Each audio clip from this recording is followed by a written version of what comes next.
నమస్కారం NSTV news కి స్వాగతం. నా పేరు ఉషా. ముందుగా ముఖ్యాంశాలు. హైదరాబాద్లోని ఎల్బీ నగర్ కొత్తపేట బాబు జగజీవన్ రామ్ భవన్లో రాష్ట్ర ప్రగతిశీల తల్లిదండ్రుల సంఘం 5వ ఆవిర్భావ దినోత్సవం, తల్లిదండ్రుల ఆత్మగౌరవ సభ, నూతన రాష్ట్ర కమిటీ ప్రమాణ స్వీకారోత్సవం ఘనంగా నిర్వహించారు. పీపీఎల్ వ్యవస్థాపకుడు మచ్చ నరసన్న ఆధ్వర్యంలో జరిగిన ఈ కార్యక్రమంలో రాష్ట్ర నలుమూలల నుంచి తల్లిదండ్రులు, విద్యార్థులు, నాయకులు పెద్ద సంఖ్యలో పాల్గొన్నారు. ఏ విద్యార్థికి విద్యార్థినులకు సమస్యలు వచ్చినా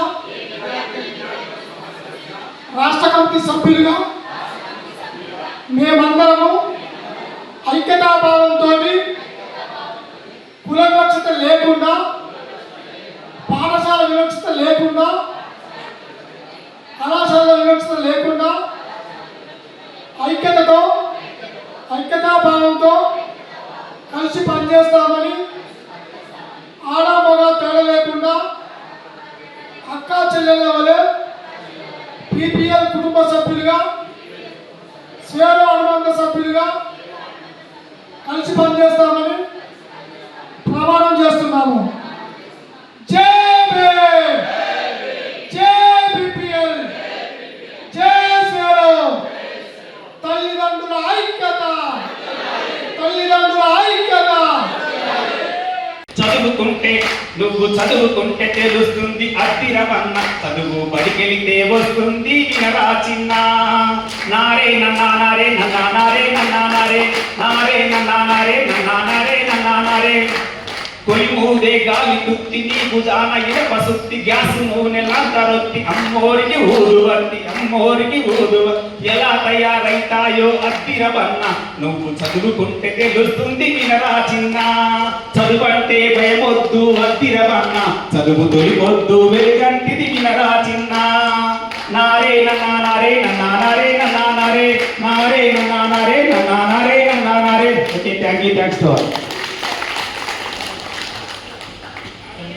మాట్లాడుకోలేరు, తల్లిదండ్రులు పిల్లలతో మాట్లాడుకునే సందర్భం ఉంది. ఎందుకు అంటే తల్లి ఒకసారి ఫోన్ పట్టుతూ ఉంటుంది, పిల్లలు ఒకసారి ఫోన్ పట్టుతూ ఉంటా ఉన్నారు, అవునా కదా? కాబట్టి ఈ ఫోన్ అనేది మనకు ఎంతమంది ఉందా, అంత ఎంతవరకు మనకు అవసరమో అంతేవరకు దాన్ని ఉపయోగించాలి తప్ప ఇప్పుడు ఈ ఫోన్ అనేది, ఒక సెల్ ఫోన్ అనేది శరీరంలో అంతర్భాగం అయిపోయింది, ఒక భాగంగా మనకు అవయవంగా మారిపోయింది. కాబట్టి దానికి అంత ఎడిక్ట్ కాకుండా వాడికి దూరంగా ఉండాలి. కాబట్టి సమయాన్ని ఎక్కువగా సోషల్ మీడియాలో వెచ్చించి సమయం వేస్ట్ కాకుండా మీ యొక్క విలువైన సమయాన్ని మంచి చదువులో చేసి, అయితే ఇప్పుడంతా కూడా 10th ఇంటర్మీడియట్ చదివిన వాళ్ళు ఉంటారు. తర్వాత మన డిగ్రీ మంచి స్థాయిలో డిగ్రీ మనం చదువుకొని తర్వాత పోటీ పరీక్షల నుంచి మంచి ఆదర్శవంతమైనటువంటి ఆఫీసర్లుగా తయారై ఎంతోమందికి మనము ఆదర్శవంతంగా ఉండాల్సిన అవసరం ఎంతైనా ఉన్నది.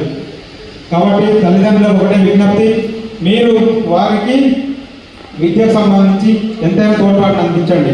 కానీ ఈ సమయంలో ఒక మంచి బైక్ కావాలంటే ఒక బైక్ కొనిచ్చి అట్లాంటివి ఎంకరేజ్ చేయొద్దు.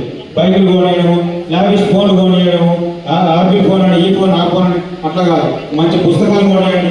చదువులో ఎంత ఇంట్రెస్ట్ ఉంటే చదువుకుంటే ఆ చదువు మీద కేటాయించండి, చదువు మీద ఇన్వెస్ట్మెంట్ చేయండి తప్ప ఇట్లాంటి వాటిని వాళ్ళ పిల్లలు అడగగానే వాటిని కొనిచ్చి